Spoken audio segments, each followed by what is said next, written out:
Welcome back to Professional Wrestling, the podcast where we're bros and somewhat pros. With me today, the man with the golden wrestling tees. This man is the most extensive wrestling t-shirt connoisseur that I know. The one, the only, Jean-Pierre El-Khoury with Jonathan A. Hakohen. And JP, Jean-Pierre, how you doing, buddy? I'm doing fantastic, man. So excited. What a week of wrestling we've had. So much to talk about. And it's so hard not to talk to you on the side, have a chat about this because we love to save it for this program. So, Well, I gotta ask you first and foremost. Can you walk us through the tees that you have on and the ones that are on Bob and behind you? yeah, absolutely. So today, Bob is rocking this vintage Triple H shirt. This was the game era when he was red hot. And, it ties in what we're doing because right now, Triple H, he is the champion of WWE. He's pulled some big power moves recently, which we're going to dig into today. And we're also going to jump into the classic Seth Rollins shirt and the Bullet Club and my fave, Orange Cassidy, freshly squeezed. Freshly squeezed. And we're gonna get to Orange Cassidy in a future episode very soon because we gotta talk about the top faces. But this week's episode, JP, I gotta tell you, man, I've been touting AEW now for a while. I jumped firmly on the bandwagon. Okay. Was very, very happy with AEW and the direction they were going in. And I just did not feel good things from WWE. If I have to watch one more week of Raw or SmackDown where it's a member, of one faction or another, right?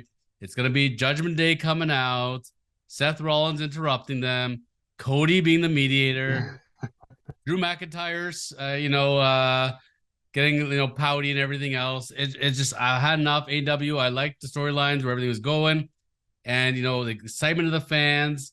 But this week, I gotta tell you, after Survivor Series War Games, which by the way was the most highly watched Survivor Series of all time, just so you know, I got a bone to pick with the AEW fans because I think that AEW fans have now shot themselves in the foot and screwed themselves because they hand delivered to WWE two of their biggest stars, being Cody Rhodes and CM Punk.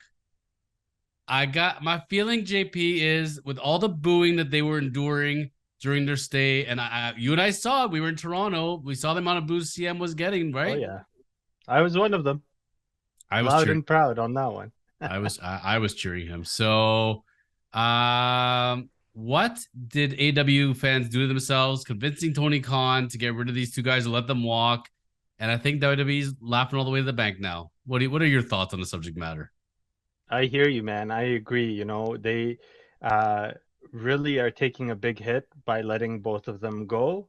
But I also think it's for the better of AEW that they're gone. Not so much Cody, but specifically Punk. There was a lot of backstage heat. There was a lot of backstage drama.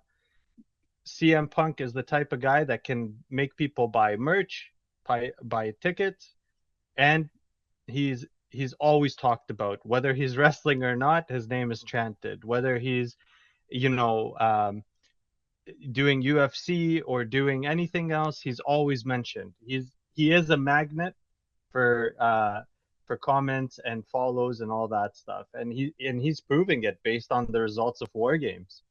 Some of the huge amount of social media tweets and retweets, it was mind blowing seeing the reactions. I gotta tell you, I watched Survivor Series through and through. It was on my birthday, so for my birthday, I sat and watched Survivor Series, and I'm getting to the end, and the predictable win happened at the final Yeah. war games. They start rolling the credits, and I said, "This is the worst Survivor Series ever." They achieved nothing here whatsoever. What was the point of this? And all of a sudden, the music plays, and he walks out, and I'm like, "Oh my god, this was the best Survivor Series ever!" Yeah, Isn't it amazing? absolutely. A 2 minute walkout at the end saved the whole show.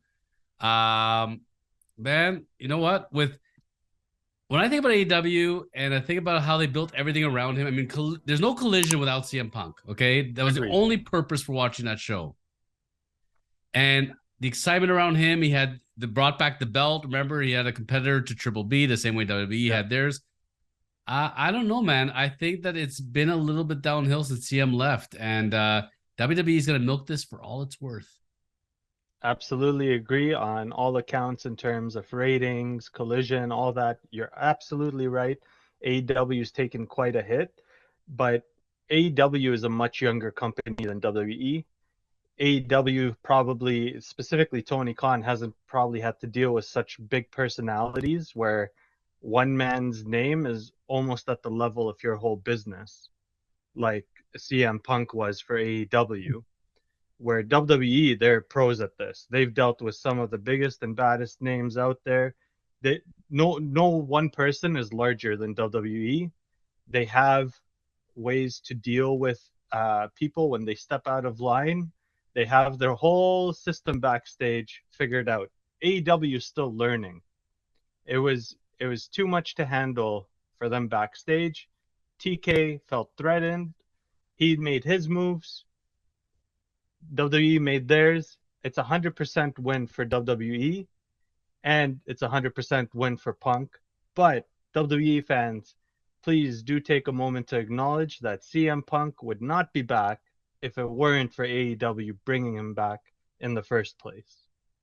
Absolutely. I mean, I remember the reception he got when he came back to AEW. First of all, Huge. that ill-fated press conference, you know, where Tony was cringing the whole time. I thought was one of the best press conferences I've ever watched. I don't know, man. I am telling you, like, okay, when I compare the two, I think there is a very big difference in Cody Rhodes and CM Punk in this.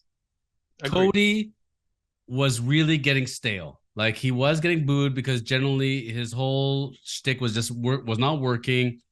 Plus, he had his wife as some sort of VP too, which wasn't helping his cause. Mm-hmm. Once she disappeared, I mean, not that everything against Brandy, love Brandy, but still, it all comes down to Cody Rhodes at the end of the day. And Cody was just not. He was a change of scenery guy, and it worked out well for him. I think it worked out well for EW, and it worked out well for WWE, obviously, because now they have his top face.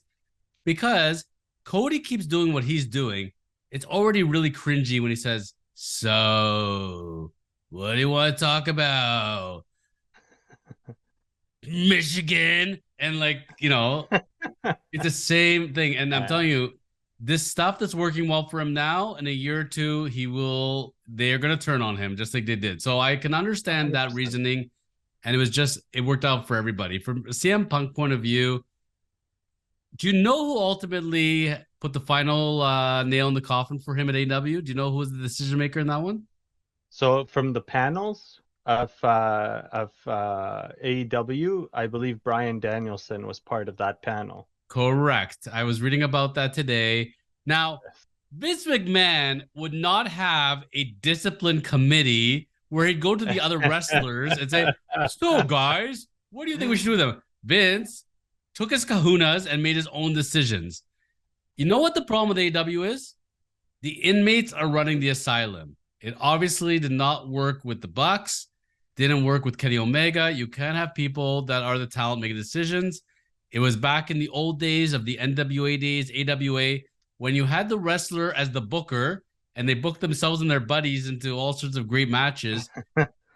It doesn't work. And with Tony Khan feeling threatened or not feeling threatened, he should have known. He should have said to himself, I brought this guy in, I hyped him up, built a whole show around him, and now I'm going to hand him to my competition and I am screwed. Like, you think about WWE, I could tell you 2 Raws ago, like the Raw before SmackDown, before Survivor Series, was by far the most boring Raw I have ever seen in my life. It was a series of dog walking matches after dog walking matches.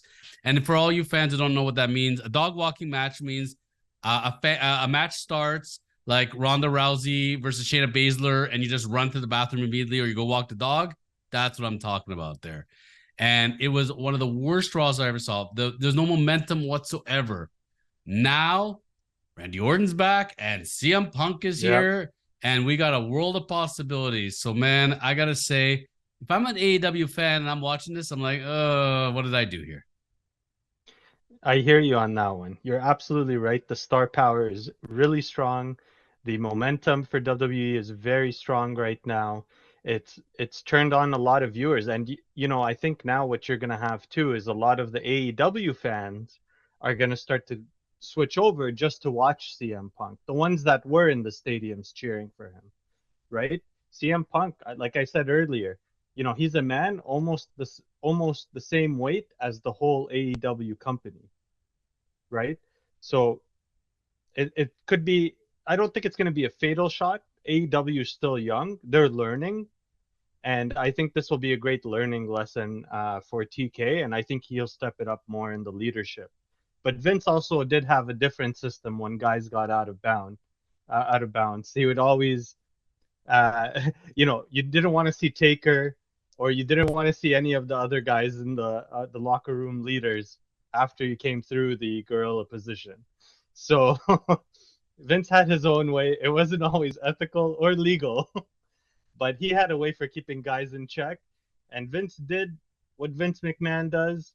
He does things his way all the time. They had big payoffs. He's grown WWE into the most successful wrestling company out there, the wrestling company you want to work for as a superstar. So explain to me this, riddle me this, Riddler. Um, you're Tony Khan. You have a pay-per-view you put on a Saturday. Good idea. Great.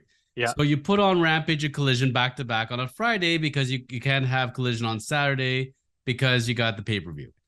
You yeah, put them back to back up against SmackDown and you lose in the ratings. So then you decide, hey, Survivor Series War Games coming up, one of the biggest WWE pay-per-views. Let me stack Collision and Rampage against them and see how it goes. Why would they have not put those shows up against SmackDown again? Why would he possibly put it up against Survivor Series and maybe get 5, 6 people watching Rampage? What was the reasoning there, JP? I think it's a sign of being fearless and saying we don't care that you know guys are going to run your programs. We're not going to back down, right? And I support it. I think you know if I were in that, that's our program, that's our scheduled arrangements. We stick with them. If he starts backing off now, he's basically putting his tail in between his legs, and what an embarrassment that would have been, on top of CM Punk's return. I think that would have done a lot of damage too. Which also goes to show you he obviously did not make such an airproof contract with CM Punk because CM Punk was able to go back to WWE in 2 seconds. Yeah. But CM Punk is not here to make friends. CM Punk is here To make money. to make money, and he'll be making a lot of money. I was on WWE Shop Zone, and I like Yeah. that CM Punk return shirt. It's pretty tempting. That's a nice one. It is a really nice shirt. Even though I'm not a big CM Punk fan, I will say I am really happy to see him in WWE. I think he is what WWE needs right now. And I support him in WWE because he's never going to get bigger than them. And they have the systems in place to keep him in check. So, last question as we wrap up today's debating on Tony Khan and the AEW fans and whether Yeah. they did well or not by booing Cody Rhodes and CM Punk. Who is the devil in AEW? Vince McMahon. No. TBD. We're still working on it. If you're a betting man, you're going to Vegas right now and you're betting who is that person, who would you guess? It's a tough one, man. Did I'm you recognize the still did you recognize the voice? no, I didn't. You did not. Interesting. No. I did. Where are we going? Where are we going? Well, in the fairness of AEW, one guy gets fired, one guy gets suspended, and the suspension has got to be over soon. So Yeah. it's my boy, take out the jungle, and he's left as Jack Perry. Jack Perry. Yes, yes. I'm going to tell you right now, it is Jack Perry. Yeah, you know what though? That would make sense because there's been a few reports of a man bun, and he's got a nice man bun. So Guy has a very nice man that bun, would- and you know what? He's one of those guys, just like Dom Mysterio. take away the whole face thing and put him as a heel and count me in all day long. So Jack Perry, keep an eye on it. I think he's your devil. Next week we're gonna come back, and now that we're all excited about Chick Magnet Punk and his return to WWE, it's time to think of some dream matchups for him. You in? I'm in. Let's do it. That's John Pierre El Curry, Jonathan Aha Cohen. We'll see you all back soon on Professional Wrestling, the podcast.